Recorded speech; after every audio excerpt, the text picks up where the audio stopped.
メタン、サウジアラビアって砂漠の国なのに、水はどこから来てるのだ？聞いて驚かないでね。あの国の年間降水量はたった70ミリよ。70ミリ？東京の1月分より少ないのだ。国土の 98% が砂漠で、天然の淡水がほぼ存在しない国なの。じゃあどうやって生きてるのだ？海水を淡水に変える海水淡水化に国家予算の 20% 以上をかけてるわ。20% も？毎年いくらになるのだ？年間1兆円以上よ。でもそれでも足りなかったの。1兆円使っても足りないのだ。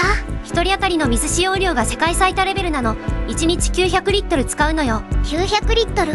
日本人は200リットルなのだ。4倍以上の水を使いながら水が足りない国なの。それって完全に地獄なのだ。2010年代から水インフラが老朽化し、各地で断水が相次いだわ。断水が続いたのだ。私はジッタに住む父親だ。1週間水が出ないことなんて珍しくなかったよ。1週間も？それって地獄なのだ。子供に飲ませる水を買うために毎日2時間並ぶ日が続いたんだ。2022年、ついにサウジ政府は国際社会に助けを求めたわ。助けを求めたのだ。誰が来たのだ？まずアメリカの技術チームが来たの。最先端機器を大量に持ち込んで、アメリカなら解決できるのだ。3ヶ月かけて改善には数年かかるという報告書を出して帰ったわ。3ヶ月かけて数年かかる？解決してないじゃないのだ。次にドイツのエンジニアリング会社が来たの。世界トップクラスの実績があるわ。ドイツなら解決できるのだ。設備投資に3000億円が必要という見積もりを出して交渉決裂して帰ったの。3000億円？また解決しないのだ。フランス、韓国のチームも来たけど全員お手上げで帰っていったわ。どこも解決できないのだ。もう終わりなのだ。最後の手段としてサウジ皇太子が直接オファーした相手は日本だったの。日本？なんで日本なのだ？やってきたのは水道インフラの専門家5人だけよ。5人だけ？アメリカは何十人も来たのに？彼らが持参した道具は精密検査キットと手帳だけだったの。手帳だけ？それだけ？俺はその時通訳として同行していた。彼らは来るなり現場を見せてくださいと言った。現場をすぐ見たのだ。アメリカやドイツのチームは会議室でデータを見ていた。でも日本人はずっと地面に這いつくばって確認していた。そして72時間が経過したわ。72時間で何が起きたのだ？突然20年間枯れていたパイプから水が勢いよく噴き出した。水が出てきたのだ。問題は制御弁の腐食と水圧の計算ミスだった。簡単に言えばパイプが詰まっていただけなんだ。でもそれを特定するのに世界中のチームが何ヶ月も失敗したの。なんで日本人にはできたのだ？理由の一つ目は現場主義よ。現場主義ってどういう意味なのだ？日本の技術者は必ず自分の目と耳で確認するの。データより現場を信じるのよ。データじゃなくて自分の目で見るのだ。二つ目は明治から続く水道技術の蓄積ね。どれくらい歴史があるのだ？日本は150年以上山岳地形に水を届ける技術を磨いてきたの。150年？サウジの歴史より長いのだ。3つ目は勘と経験から来る異常検知能力よ。勘で解決したのだ。違うわ。長年の経験が音に多い微妙な水圧の変化から異常を感知させるのよ。職人の感覚なのだ。彼らはパイプの継ぎ目を1本ずつ触ってわずかな温度差を確認していった。温度差まで感じるのだ。それが答えよ。機械では感知できない異常を人間の手が見つけたの。機械より人間の手の方がすごいのだ。そして4つ目の理由が徒弟制度による技術継承よ。報告を受けたサウジの皇太子が3日間眠れなくなったの。3日間も眠れないのだ。なぜなのだ？なぜ日本人にしかできなかったのかを考え続けたからよ。それが答えなのだ。皇太子はこう語ったよ。イランのミサイルより恐ろしいのは水不足だ。それを制した日本人は我々の最強の同盟者だ。ミサイルより水？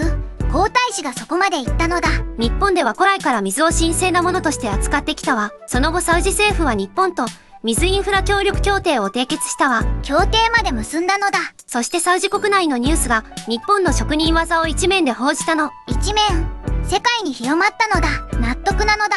かっこいいのだ。でもね、この話にはもう一つ衝撃的な続きがあるのよ。まだあるのだ。何なのだ？日本人エンジニアは仕事が終わった後、サウジの技術者に方法を全部教えたの。全部教えたのだ。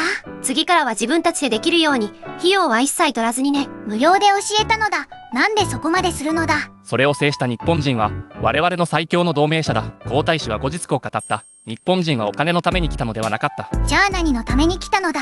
困っている人を助けるのが仕事だから、日本のエンジニアはそう答えたのよ。かっこよすぎるのだ。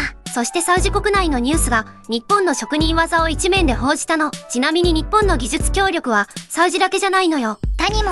アフリカ、東南アジア、中央アジアでも日本の水道技術が最後の希望として呼ばれているわ。世界中から呼ばれてるのだ。 JICA という日本の国際協力機構が50カ国以上で水道整備を支援しているの。 JICA って聞いたことあるのだ。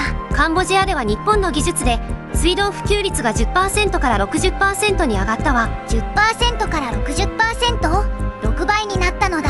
ベトナムのホーチミン市では日本の指導で漏水率が 50% から 20% に下がった。半分以下になったのだ。これが日本の水道 ODA よ。お金より技術を送る外交ね。技術を送る外交ってかっこいいのだ。世界中で呼ばれてるのだ。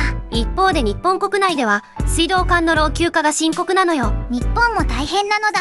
全国の水道管の約 17% が法定耐用年数を超えているわ。 17% って何万キロくらいなのだ。実は約12万キロ分よ。地球3周分の老朽化した水道管があるの。地球3周分。それって大変なのだ。年間約2万件の水道管破裂が起きているわ。でも修繕費が追いつかない。日本国内にも課題があるのだ。それでも世界に技術を提供し続けているのが日本なの。自分が大変でも他者を助ける。世界を助けながら自分の国も心配なのだ。それが日本よ。世界一ささやかで世界一自分に厳しいの。日本人ってかっこいいのだ。世界中で呼ばれてるのだ。日本の水道水はそのまま飲める国として世界でわずか15カ国に入るわ。15カ国しかないのだ。そしてサウジ皇太子が3日間眠れなかった本当の理由はこれよ。本当の理由なのだ。これほどの技術を持つ国がなぜ世界にもっと主張しないのか、それが理解できなかったからよ。日本人は謙虚すぎるのだ。まあそれでいいじゃない。謙虚なまま世界を救い続けるのが日本流だから。日本最高なのだ。そうよ。世界が助けを求める国、それが日本なのよ。それでも世界に技術を提供し続けているのが日本なの。自分が大変でも他者を助ける。水が出た瞬間、5人の日本人エンジニアは何をしたと思う？みんなで喜んで抱き合ったのだ。全然違うわ。誰も声を上げず、誰も動かなかったの。なんで？解決したのに何をしたのだ？静かにメモ帳を閉じて完了しましたとだけ報告したの。ガッツポーズもしないのだ。それが日本のプロよ。仕事は成果で語る。言葉はいらないの。かっこいいのだ。ずんだもんも見習いたいのだ。あなたはもう少し無駄口を減らしなさいね。厳しいのだ。日本最高なのだ。